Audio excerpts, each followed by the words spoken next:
if you're buying companies, operating companies, or allocating capital into private equity, this episode is about the part nobody really brags about, but that decides the wins and the returns.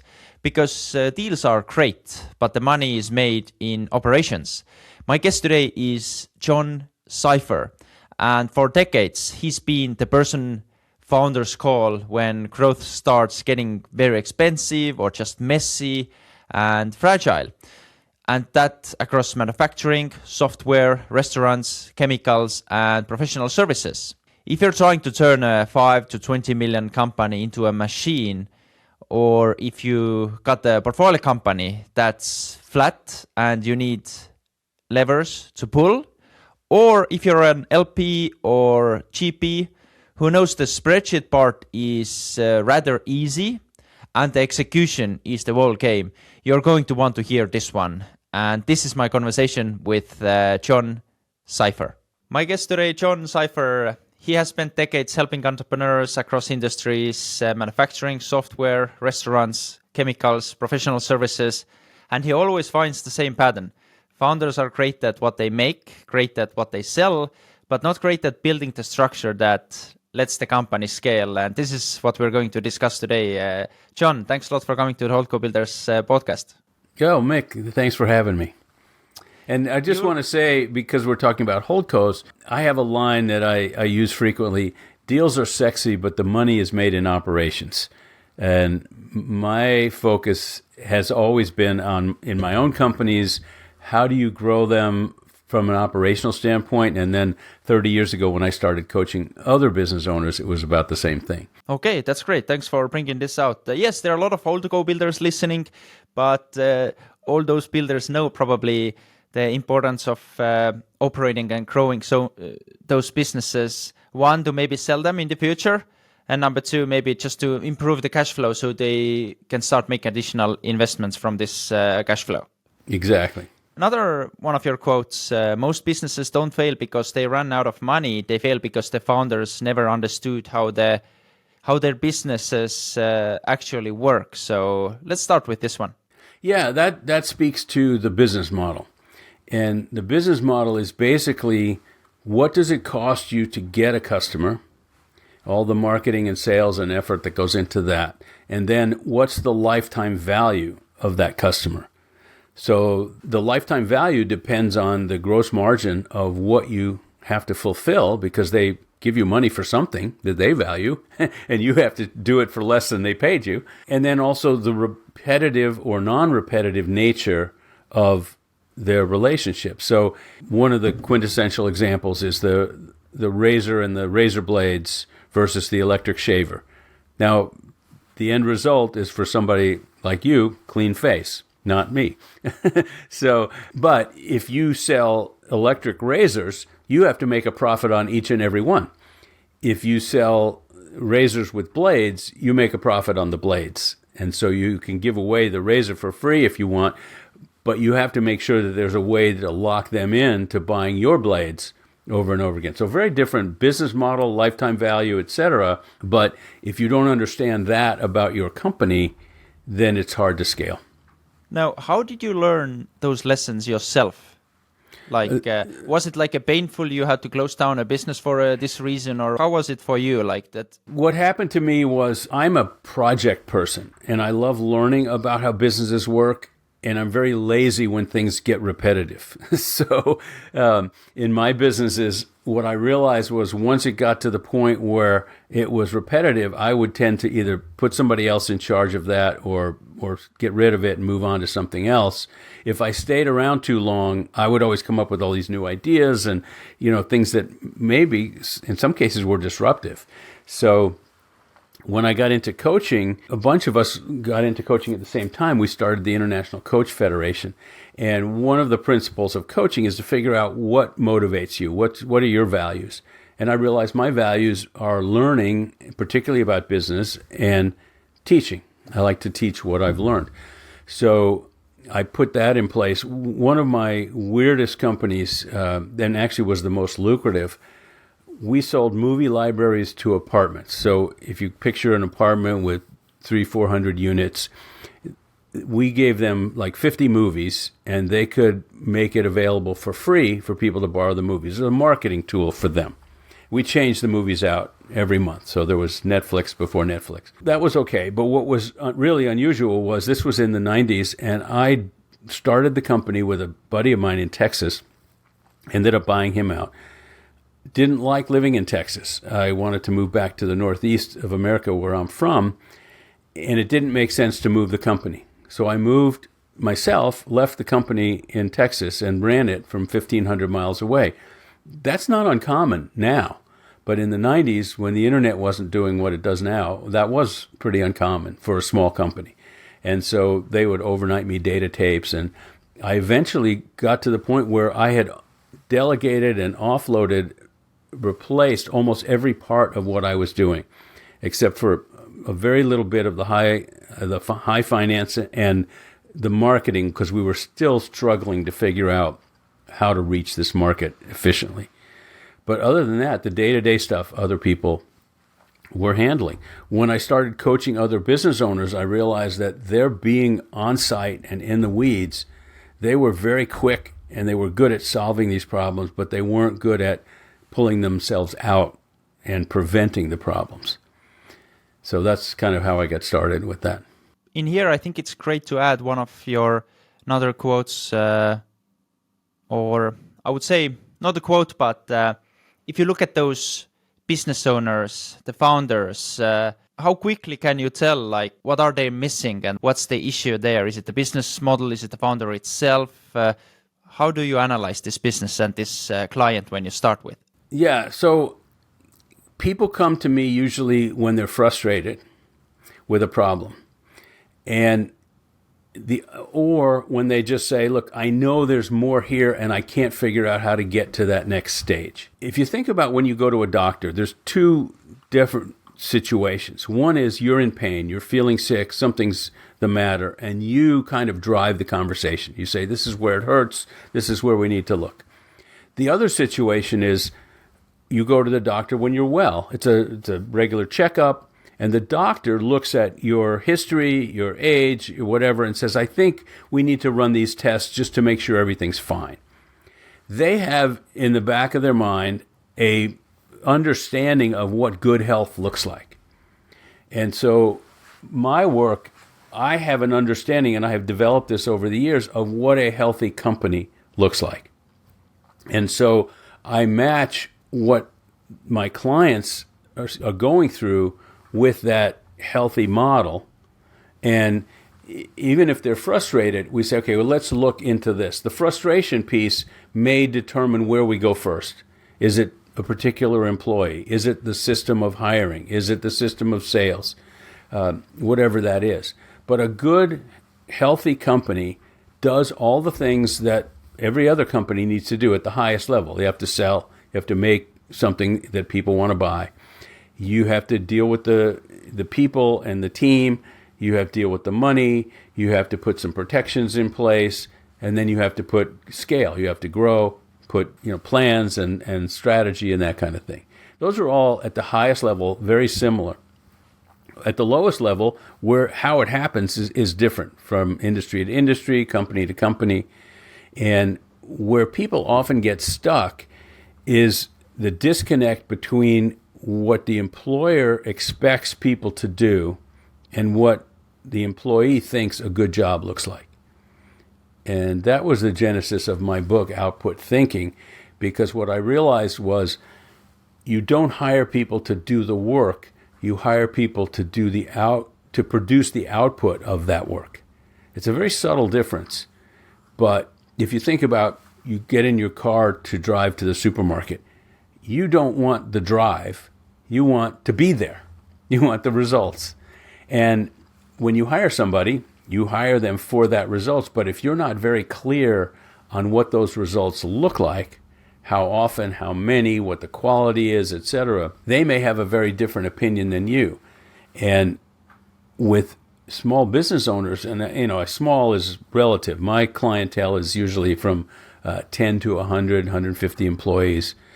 Generally in the U.S., it's 2 to 20 million in revenue. At that level, everybody's outputs are people are producing many, many different outputs, not just the ones that they're tied to their job description. And if you, as the owner or as a CEO, aren't coordinating all those outputs properly, you can run into big inefficiencies. A very quick break from the episode. I want to talk about today's sponsor, CapitalPad, the platform where investors back the next generation of business buyers. If you love the kinds of conversations we are having here on Holdco Builders, where the deal is just a starting line and the real value creation is in operations, CapitalPad is where you can actually participate. You'll discover vetted searchers, real acquisition opportunities, and really the access to deals you won't find anywhere else. It's investing in the backbone of the economy, traditional businesses, not the next hype cycle or anything.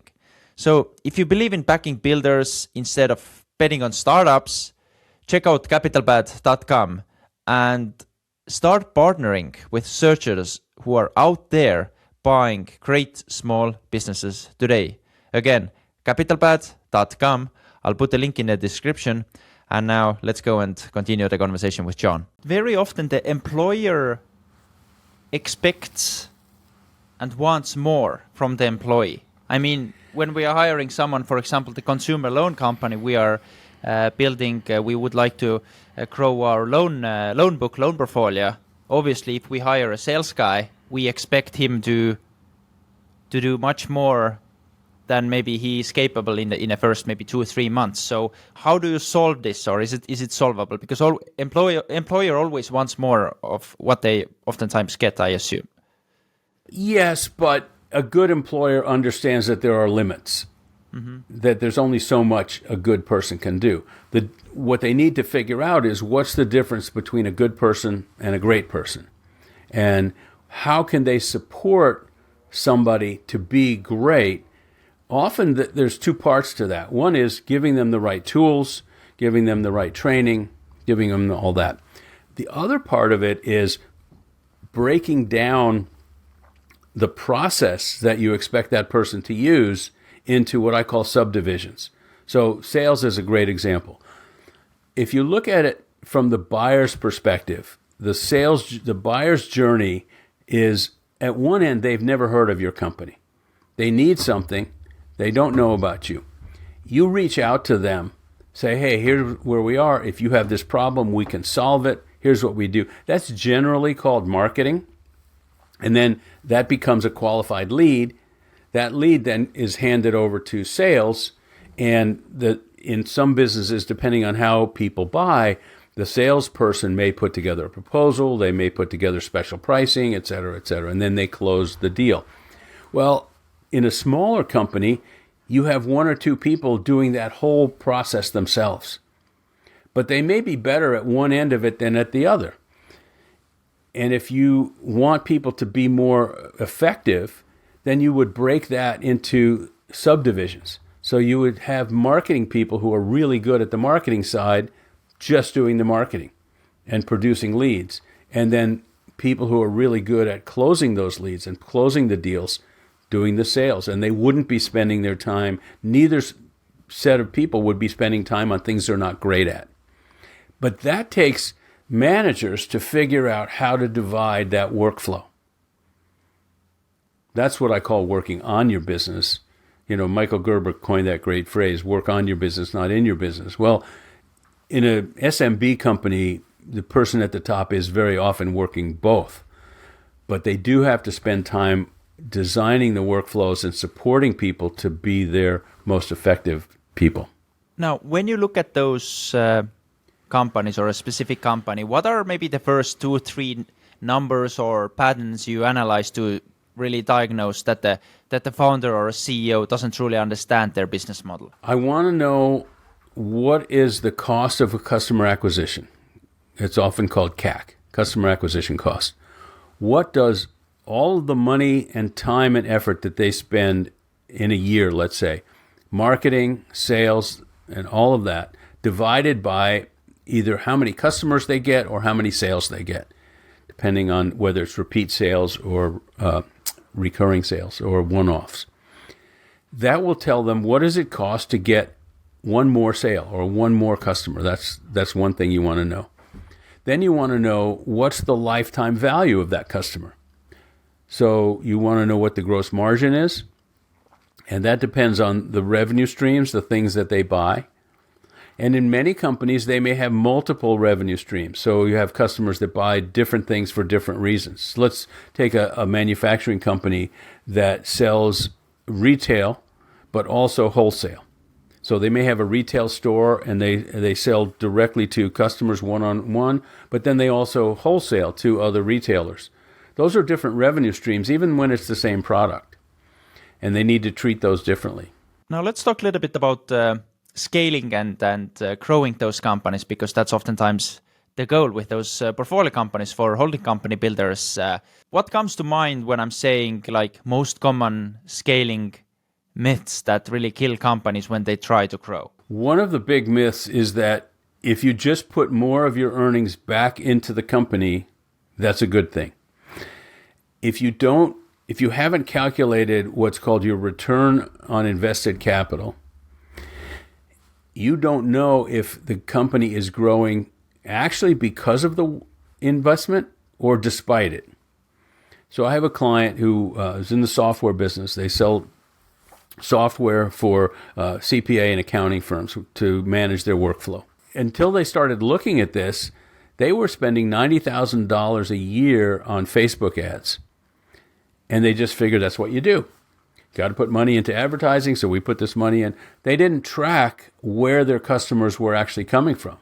And when they did track it, they realized nobody was coming from those Facebook ads. So they were able to save $90,000 a year without any problem at all. And so that's really the big myth, is that just because you're putting money back into the company, it's working. You really have to know where it's working and why it's working and what's not working. What would you say to a founder? Let's say they're doing like 8 to 10 million in sales and they would like to double the business within the next 3 years. So in order for them to accomplish that, they would probably have to shift their life and mindset from doing the work to really like building the machine that does the work. So what would you say to a person like this? Or even better, what would you ask him or her to do? Well, you've hit on exactly what they need to do. They need to start building the machine. I would start with, where are you spending your time as the business owner or as the person at the top, the CEO? What are the outputs that you are producing? What are the decisions that you are called on to make? What is the things that you do? And then we would break those down and say, which ones are on the sales side, which ones are on the fulfillment side, which ones are involved in the supporting aspects of keeping the salespeople going and the fulfillment people going. And then we break those down, and for each of those outputs, there may be 8 or 10 that they do on a regular basis, and maybe 18 or 20 that they do on an inconsistent basis. We'd look at each of those outputs has certain properties around it. One of the properties of every output is the frequency. How often does it need to be done? And often, this goes back to that Michael Gerber quote about working in your business or on your business. If you're working in the business, the frequency of those outputs is much more frequent. It's daily, monthly, weekly. Whereas if you're working on your business, it's more strategic. It's often in the category of important but not urgent. Those aren't things you do often, but they're very important. If you are doing everything you do is needing to be done on a regular basis, weekly, for example, you don't have time to think about building the machine. You don't have time to invest in hiring better people or designing better workflows or putting together better tools for your people. And you need to get out of that, so you would delegate your frequent outputs to other people, get them to do at least almost as good a job as you. It often doesn't have to be 100% as good as you, but it has to be good enough, obviously. And then you can spend some time seeing in the big picture of where things need to go. Do you ever see a situation, I'm asking because of my own experience, where the founder is pretty much wearing like 12 hats? Mm-hmm. Then they're tired, they don't really enjoy what they're doing, they're so busy, then they, for example, maybe hire a person like yourself or come up with a solution themselves, and then they find themselves in a position where they don't need to work in the business anymore. They just work on the business. And when previously they were like, they couldn't wait when they were able to sell the business, but now they're like, okay, life is actually pretty good and I don't want to sell the business. How often do you see that, and if that is the case? Yeah, that happens. And that's actually what happened to me when I moved away from my company in Texas, and I wasn't working very much in it. And I thought, well, I wonder if I should sell it. And I talked to a guy who was involved in M&A at the time. And this was before private equity and a lot of money has been flooding into companies. So a company like mine, which wasn't software-based, although it ran on software, he said I would probably get 3 to 4 times of my EBITDA. And I looked at that and I thought, well, I'm not working very hard. And I enjoy what I do, but I'm able to do other things. The other thing, I actually was starting the International Coach Federation and stuff like that. And I thought, in 3 years, I will have that EBITDA money and the company if I don't sell. Why would I sell? And I've come to call that exiting your company without selling, where you replicate all the work that needs to be done, except for maybe 1 or 2 very strategic things, with other people. You may have to grow the company to a slightly bigger scale in order to do that. And then you can take the benefits of ownership and the benefits of freeing up your time. That happens not insignificantly, because my belief is your business should serve your life, not the other way around. So one of the things that I talk with my clients about is, what do you want from your company? Not just for your company, not just what's your vision for it, but what do you want from it? And I say, if it were a genie and gave you, 3 wishes or unlimited wishes, what would you want? What would you ask it for? And there's 3 things that everybody wants. They all want money, usually more. They all want time, usually less. They want time to go on vacation. They want time to be on with their families. They want time to, go home at the end of the day and know they did a good job and take a break. And the third thing is they want work that they love. And I call that work in your superpower, things you're good at, things you enjoy, and things that make a difference. And everybody's superpower is a little bit different. Some people's superpower is in sales, some people's in planning, some people's in hiring and working with employees. Whatever that is, you want to build the company to be able to give you those 3 things. Now, those 3 things are universal. Everybody I've ever worked with or talked to wants those 3 things. There are many other things that are not universal, that depend on the individual. Some people want their company to leave a legacy. Maybe it's to their family. They want a family member to take over. Maybe it's to their industry. They want to make a difference in their industry. Some people don't care about a legacy. Some people want a mission. They have something that they want to do for society. I'm working with a client right now who's a food broker. So they buy excess food from companies and they sell it to other places. And their mission is to help. A lot of the people they sell to are food banks and universities and prisons and things like that need a lot of food. And they think they're really helping people. And in fact, I was talking to this client recently, and he was bringing on a new salesperson. And he said, I think she's going to work out. And then the next thing he said to me was really interesting. He said, this could really change her life. This is a single mom, and if she really does well in this job, it could make a complete difference in her life. Now, usually employers don't think that from the beginning. They don't say, I want to hire this person for them, but that's part of his mission. And that's really important to him and his company. So whatever those things are, as the owner, we want to build the company so that it gives you what you want. Hey, quick pause for a word from today's sponsor, Spacebar Studios, and their insane offer. So if you're running a company, holding company, or investment firm, and you've been thinking, I should be writing a newsletter to attract clients, investors, talent, deals, and just overall opportunities, but you don't have time to do research, write, publish, or just grow it, this offer is for you. This month, they're doing something totally new. You can hire them for $0. They will build your entire newsletter strategy, your systems, and your content foundations. And you don't pay $1 until January. And they're only opening for 2 companies, and it will go super fast. So if you want 2026 to start with the opportunities, with the momentum, go talk to the guys at Spacebar Studios. That's spacebarstudios.co.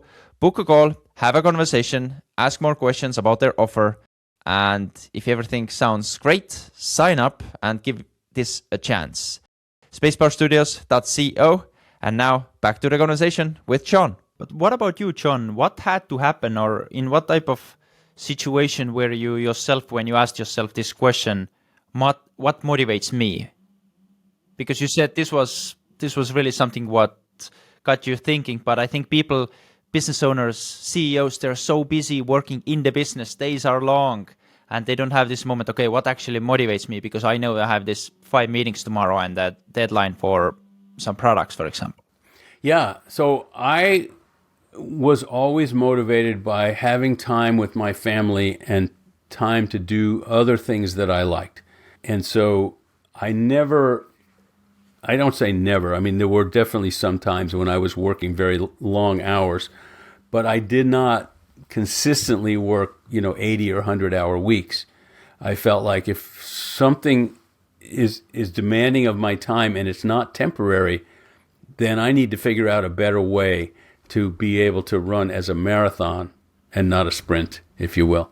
At this point in my life, I have gotten rid of the companies that I own outside of some coaching that I do for business owners. And that, to me, I just think that's so much more fun than having a boat or going golfing or anything like that. So I keep doing some of that. My wife and I like to travel a lot. My line is I'm retired, but I don't play golf, so I keep doing this. But we travel a lot, and I want to have time for that. And so my coaching is flexible enough that I can work around that. I often do go on site and do facilitation of workshops, leaders events, planning sessions, things like that.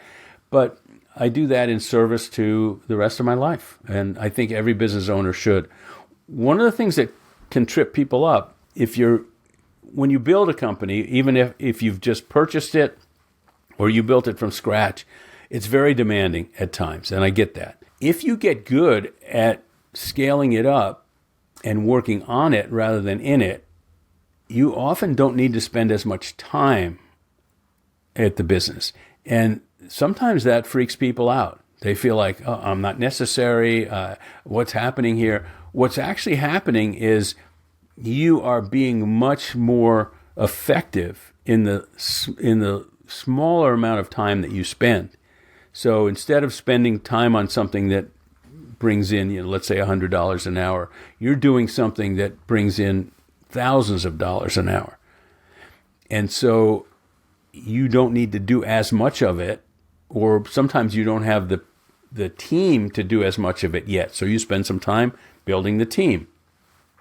That's not as demanding. What you don't want is that feeling of,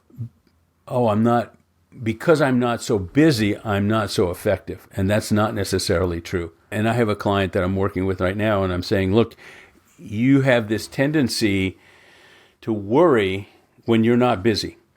So why don't we put together a list of 6 or 8 health indicators of the company so that when you worry, you can look at these things and say, is my worry valid? Sometimes it is, and it's okay, yeah, I'm going to pay attention to this. It's like, again, going back to the doctor. If you go to the doctor, you may feel crummy, but it may be because you were out too late last night or you haven't been eating well for the last week. It may not be that you're really in trouble health-wise. And the doctor will do some tests and look at some things and go, yeah, everything looks pretty good. Maybe you should just get a better night's sleep, And so you can build those things into what you do as a CEO. If you run a small company, and particularly if you own it and don't have investors or the investors don't have control of it, you often don't have a boss. So there's nobody for you to report to. And that's one of the advantages of hiring a coach, is that they can hold you accountable to yourself, to the goals that you said were important to you and the things that you want. And, that's what's great. What I love about being a coach is I can hold people accountable to themselves. What do you see? I mean, hiring this consultant, hiring a coach, executive coach. When we take Graham Weaver, the founder of Alpine private equity firm, he has said so many times that the best decision in his life was to hire this executive coach. And he did that when he didn't have much money, and it was like a huge amounts of money for him, but this changed everything. So based on your experience and what you see, why don't more business owners just do it? Because as you said, they don't have anyone to report to, but if they would probably have more better conversations, solutions. They don't maybe wouldn't have to wear so many hats because they could learn something new. Why don't more people do that? I can't speak for why people do a lot of things, but most of the time it's because either they don't know that it's available, or they don't know how to find a good coach. Maybe they've been burned by a coach that wasn't the right coach for them. And like you said of this individual, it can look like a big expense when it's really a good investment, when it's done properly. And the word coach is very general. There's coaching all over the map. What I do is actually a little bit of coaching and consulting. And here's my working definition.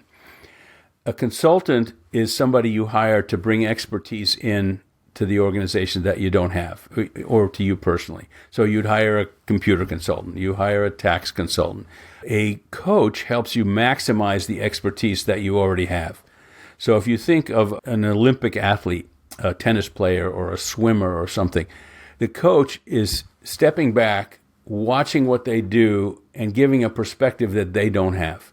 So they might say, well, you're putting a little bit too much weight on your back foot when you serve, or we need to get your nutrition balanced a little bit differently, or getting your sleep regimen something different. That's helping build their expertise that they already have. My work is the consulting that I do is talking about things we mentioned earlier, the business models, the components of a healthy company. Here's what those should look like. And specifically, here's how that would apply to your business in your industry. The coaching that I do is then, okay, who are you being in this role? Who are you as the CEO? What's your superpower? And how can we build your company so that you can do more of that? Now there are people listening. They're young, energetic. They have all the time in the world, and they're actually wearing those 12 hats because they're just doing this. They want their company to grow. But listening you now, John, they're like, maybe I should delegate or outsource some of the things. So what would be the maybe first things you force them or a founder or a CEO to do to stop doing things personally? And what would be the first things you should maybe suggest them to delegate? Well, the first thing is to look at what they are doing and see which of those things are important and how important they are to the company.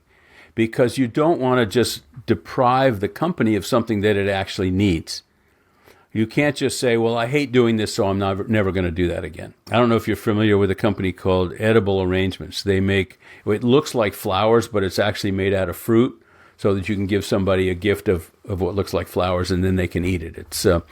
And this guy started from a single shop in outside of New Haven, Connecticut, where I was living at the time. And it grew up to, I think there are 1,000 stores now around the world.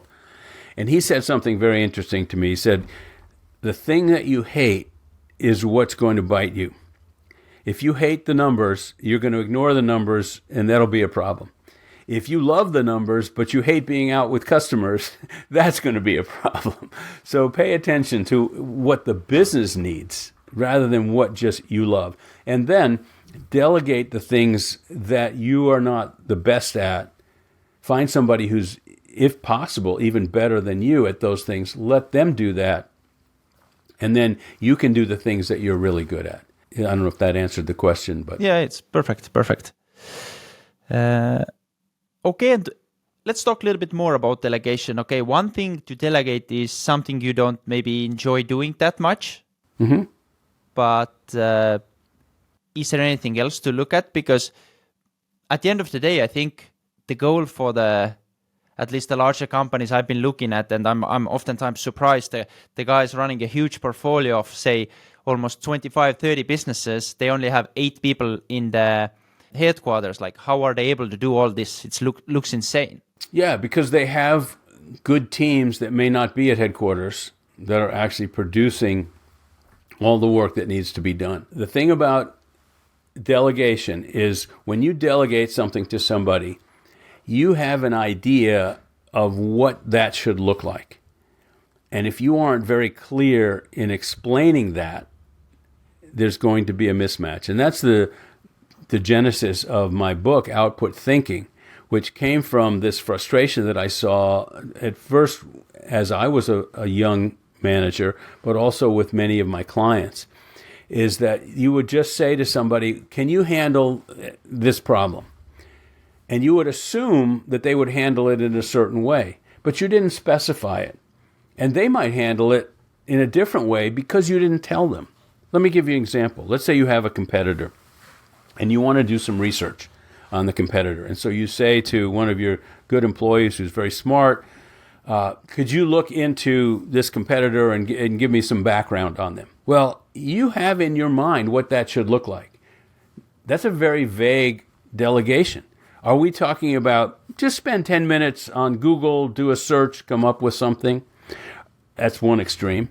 At the other extreme is, well, hire McKinsey to do a secret shopper program and spend $250,000 and have people go into their stores and take pictures. And, that's at the other extreme. So where in that division do you want that to be? And you have this picture in your mind, but you often haven't said it. So maybe you mean, spend a couple of weeks at this. Go visit some stores. Here's a budget limit, and come back with a 5 or 6, 10-page report, whatever it is. You also probably have a time frame. I expect this could be done, by tomorrow afternoon or in a month from now or whatever. But you didn't say that. Well, they might think, oh, the boss told me to do this. I have to drop everything and do it by tomorrow. And that may not be what you want. On the other hand, it may be what you want.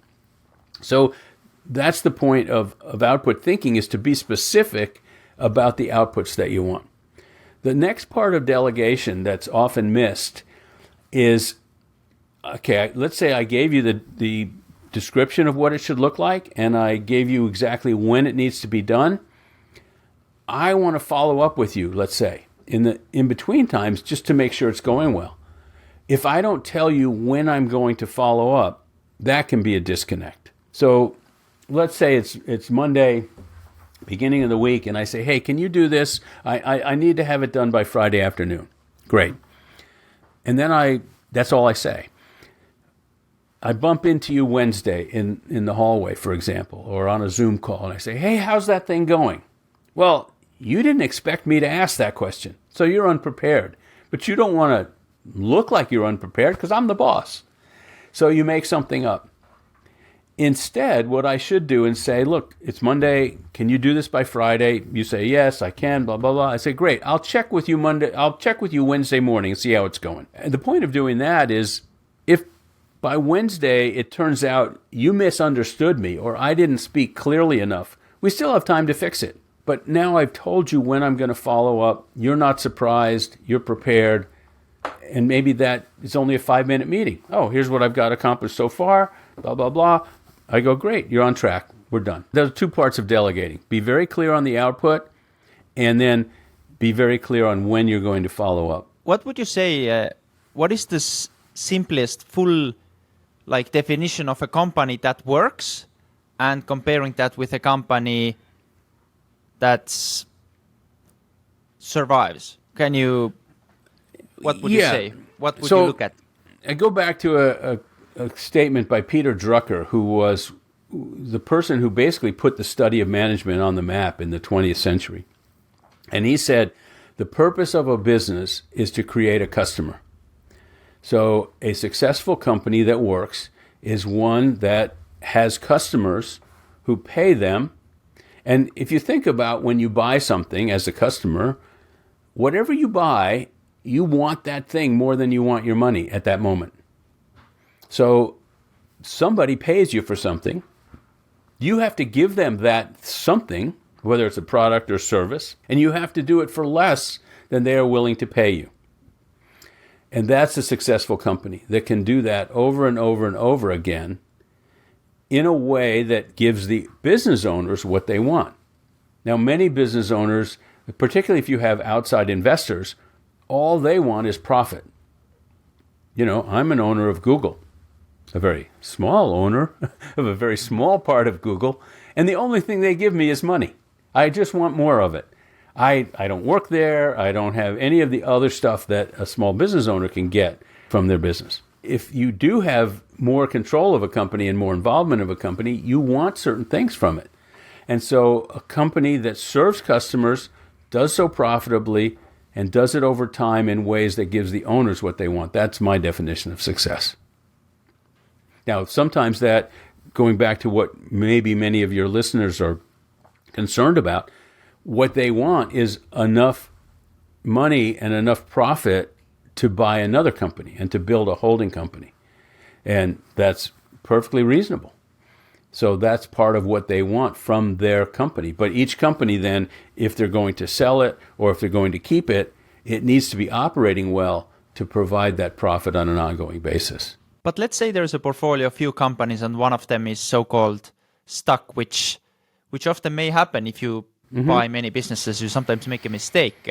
So revenue is flat, profit is thin. What's maybe the first lever you pull and where do you start the turnaround process? I would look at what's called unit economics. Is each transaction in that company profitable or not? And so do we want more of those transactions? If they're not profitable, we don't want more. We may need to change the pricing. We may need to change our supply. We want to make those profitable. If we can't do that, or if they are profitable and we can't scale it up to get more of them, then we might want to get rid of the company and give it to somebody who can do all that, who's better positioned to do that. Now, let's say there is this founder or a CEO of this business, and they found you, John. So if you would have 1 week with them, I know it can be a very long answer, but maybe you can sum it up. What from Monday to Friday, what would you do and how would you set it up so this partnership would be successful for both of you? Well, I have had a website for a long, long time, and I don't even track how many people go there or come there. Usually people go after they've met me some other way, like through this. So the website is ceobootcamp.com. But I had a client one time from the Netherlands who reached out directly from the website, emailed me back and forth. We emailed a few times, and he said, well, come on over and do your thing. So what I did with him, and it took almost a week, was what I call a systems inventory. So I looked at all the different systems in the company. I met with every manager. There were 50 or 60 employees in the company. I met with every manager and not most, but a handful of people who were not managers. And at first I said, obviously, to him, what do you want me to do? And he said, well, he was, I think 32 at the time. And he said, I'm probably the oldest person in this company, and we've just been bought. I want to make sure I get my earnout. It's basically his approach. And he said, I don't know what I don't know, so come and tell me. So I was able to look at all the different systems in the company and see which ones were robust and which ones were strong and which ones were not, and then give him a report. 2 questions that I asked everybody, and I asked other questions depending on what position they held, but the 2 that I asked everybody were, how do you know you're doing a good job? And how does your boss know you're doing a good job? And if there's no alignment between those 2 things, then there's going to be a problem. And what was interesting was when this person brought me over, I said, how do you know the company's doing well? And he said, well, everybody is hitting their numbers. When I asked everybody else in the company, how do you know you're doing a good job? None of them said, I'm hitting my numbers. Now, most of them were actually doing a pretty good job, but that wasn't he had a way of judging them that was different from their way of judging them. And that's not scalable. So that's the first thing I would do, is look at the systems. Mm-hmm. Now, few more questions. I see a lot of books behind you. Yes. What do you read? How do you get better? Is it just the experience? What do you read? How do you improve and get better at what you do so you can provide even more value for those who want to work with you? I love to read business books. Most of them are not worth it. So most of them, it'd be like a 200-page book, and there may be 10 pages that are really good. Mm-hmm. But that doesn't stop me. I read for people so that I can pull those 10 pages out and say, here's a tool that we can use. More and more now, with things being online, I can pull some really insightful lessons from somebody's newsletter or somebody's podcast, or sometimes a tweet or somebody's response to a post in social media. And it's just been one of the weird things that I love to do, is pull this information together and see how it can be applied. So I like to read a lot and look at podcasts. I don't like to... when I see something, a video online, I actually like that it's online so that I don't have to do it in real time. I like to do it at 1.5 or 2 times the speed, because my brain is just ADD, and I'll jump all over the place if it goes too slow. So, at the end of every podcast, I always ask, what is the best investment advice? But I want to change this a bit. So, if you could give one piece of company building advice to every founder listening, what would it be? It would be to mentally step away from your business and think of all the outputs that your business needs in order to serve customers, and then step back into it and say, what are the outputs that I'm really good at, and what are the outputs that I need other people to do, so that we can build from there. Okay, this is perfect. Again, I have to mention, I reached out to you. This is not sponsored. I wanted to learn from you. I did a lot. I have 2 pages of notes here. So, John, thanks a lot for doing this. And where can people find you if they want to ask more questions? Maybe someone would like to hire you. Where can people find you? Sure. My website is ceobootcamp.com. And they can learn a little bit about my background and my work that I've done. I post a lot of blog things. From there, they can email me, which I'm happy to respond to emails. They can book a free coaching session, and it really is a coaching session. It's not just a sales pitch. Or they can have a link to outputthinking.com, which is where they can buy my book, Output Thinking, and start there. So, okay. And Mick, if you have not gotten my book, I'd be happy to send you a copy. Okay, very, very kind from you. And thank you for your time as well, John. And I really enjoyed this conversation, and I tried to make it as practical as possible. So again, thanks a lot for doing this. Thank you for having me on.